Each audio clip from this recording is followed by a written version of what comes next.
Dans nos dernières aventures, nous avons suivi les pères fondateurs de l'anthropologie. Des hommes qui, depuis leur bureau, ont tenté de classer les sociétés humaines sur une grande échelle, du sauvage au civilisé. Cette vision, bien que révolutionnaire pour l'époque, était imprégnée d'un préjugé tenace, l'idée que la culture occidentale était le sommet de l'évolution humaine. Aujourd'hui, nous allons rencontrer l'homme qui a consacré sa vie à dynamiter cette pyramide. Un aventurier qui a mené une guerre de toute une vie contre le racisme scientifique. Un immigré allemand, juif, qui a trouvé en Amérique une nouvelle patrie à défendre contre ses propres démons.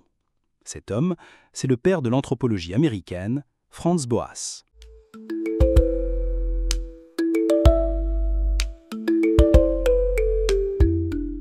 L'aventure de Boas commence par le froid. En 1883, jeune géographe formé en Allemagne, il part pour une expédition dans l'Arctique, sur l'île de Baffin.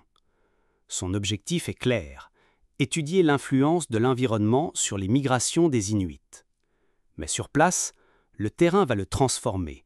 Il vit avec les Inuits, partage leur quotidien, rude, apprend leur langue, écoute leurs histoires. Et il est bouleversé. Il découvre que ces gens, considérés comme primitifs, possèdent une connaissance fine de leur environnement, une complexité sociale et une richesse poétique qui défient toutes les théories apprises dans les livres. Un jour, un Inuit trace dans la neige une carte de la côte avec ses fjords et ses caps. Boas, formé aux cartes modernes, compare. La précision est stupéfiante. Comment qualifier de primitifs des gens capables d'un tel savoir? Il écrit dans son journal « Je me rends compte que je dois étudier l'homme et non la nature. » Le géographe n'a pas disparu, mais l'anthropologue est bel et bien né.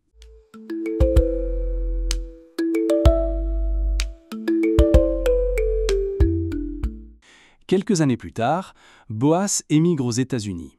Et là, il découvre une société obsédée par la science des races.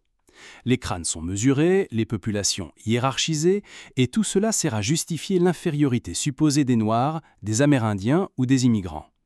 Boas décide d'entrer en guerre, mais pas par les discours, par les faits. Armé d'un compas, il mène une étude colossale sur plus de 18 000 immigrés et leurs enfants à New York. Résultat, les enfants nés en Amérique ont une forme de crâne différente de celle de leurs parents. L'alimentation, la santé, l'environnement social expliquent ces changements. Le verdict est implacable. La biologie n'explique pas tout. La culture et l'environnement comptent bien plus que la race.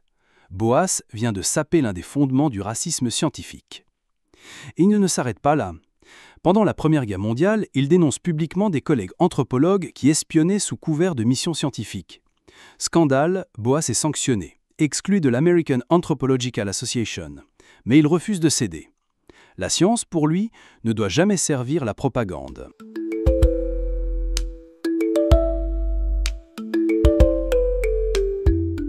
Pour Boas, il ne suffit pas de détruire l'ancienne pyramide des races. Il faut construire une autre manière de penser les cultures. Cette doctrine, c'est le relativisme culturel.